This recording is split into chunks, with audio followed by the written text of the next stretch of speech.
Bold because we understand that everything that was built out here was from our resources. Totally. So we already know it's home. Yeah, it is home, absolutely. Yeah. We built it. Yeah. So for us, it's like we're just visiting our different homes, from Buckingham Palace to Eiffel Tower to the White House. These were all built with our blood and our ancestors' energy, you know. So, and it's just a statement to just say when you're confident about who you are, you can just take space anywhere. Come to African Voices platform. It's a pleasure to meet you. Thank you for having me. Yeah, lovely. Yeah, beautiful set today. Thank you. But I think most importantly, you spent your career changing perceptions of Africa. What's the biggest misconception that you have been trying to challenge? That Africa is one monolithic story, right? So, and we always give the example of like when something happens in one place, people tend to think it's happening across the whole continent.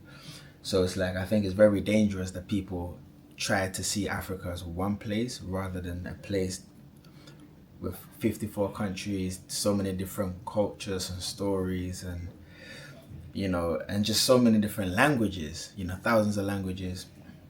Even in Ghana alone, there's hundreds of languages, like so many different tribes, so many different stories, and everyone's passionate about their tribe. So that's one misconception that I really feel like, you know, for me, I'm passionate about correcting, because once people start to understand that we have so many different cultures and different stories and narratives, they'll start to see how diverse we are as a continent. Of course, we want to move as one, which is very important, you know, because moving as one, to me, is more powerful than anything else. But also, you need to recognize the different stories across the continent. So for me, it's that. And one example that we try to give, just to kind of make people understand how impactful it can be in a negative way.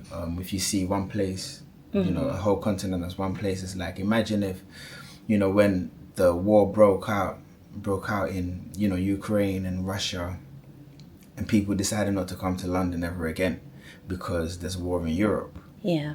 Do you know what I mean? When you start to see it like that, it's like, that's how it is. When you start to see Africa as one place, imagine if people saw Europe as a war-torn place because of something that happened, you know, between Ukraine and Russia. Yeah. You know, so we try to bring it back home to people out here so they can understand how detrimental it can be, because that's what happened when the Ebola broke out. You know, I think in places like Sierra Leone, people weren't traveling to Uganda.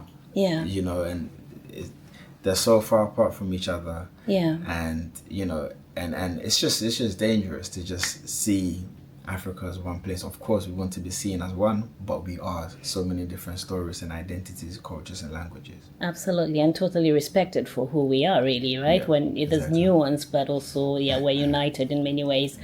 So Migration Matters, welcome to Migration Matters Festival, actually. I should have said that firstly. We got Migration Matters, man. What an incredible festival. So lit. It was crazy. Yeah, thank you. So what was your perception of it? So just for context, so Migration Matters is all about, you know, shaping the stories of how we all belong with each other and how we belong. And as someone who's navigated both Ghanaian and British identities, what does the idea of home mean to you specifically? Home is actually being in love with who you are. Yeah. Do you know what I mean? I think for many years we've been living in broken homes, you know, as Africans. I've been living in a broken home for many years until I fall back in love with myself. So for me, home is actually understanding and knowing who you are, and feeling proud of who you are, where you're from, your culture, your language, your mother tongue, your roots. You know, for me, that's what home is. It's not just about going to a physical place. It's in your mind, it's in your heart. Do you know what I mean? So for me, home is just honestly just being at one and at peace with who you are and being proud of who you are. Because for many years I wasn't proud of being African because of how we were perceived by the media. So growing up African in the UK, I felt like I was living in a broken home because people thought that I came from a place of poverty, famine, and as a child I wasn't proud of that. So for me, I want my children to feel proud of who they are and understand where they're from is a powerful place. You know, I want them to feel comfortable in their home. Yeah. Do you know what I mean? So for me, home is understanding who you are and how, and that, yeah, it's okay to be proud of your culture. That's home to me. Brilliant. What's your, 54 countries and all this.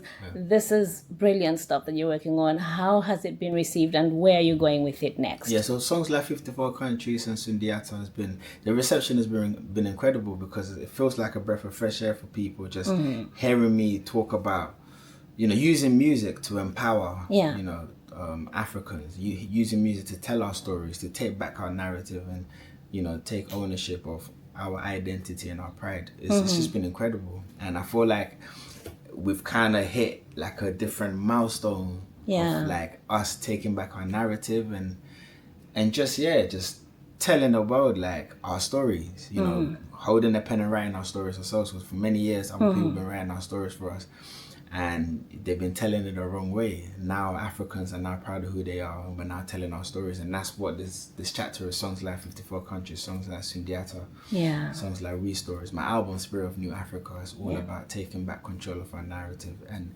the reception has been incredible. Honestly, like every time I see people, like that's what they talk about, how they feel represented, they feel heard, they feel seen. So yeah, it's been an amazing journey. I love that you talked about how it's been responded to. And I was going to stop this, but I've just remembered all the little video clips you've done at Buckingham Palace. All that. What boldness was that? That was bold, but I'm proud of you for doing that. Yeah, it's bold because we know who we are now. Yeah. It's bold because we understand that everything that was built out here was from our resources. Totally. So we already know it's home. Yeah, it is home, It's what I mean. absolutely. It's our home because we built it. Yeah. So for us, it's like we're just visiting our different homes, from Buckingham Palace to the Eiffel Tower to the White House.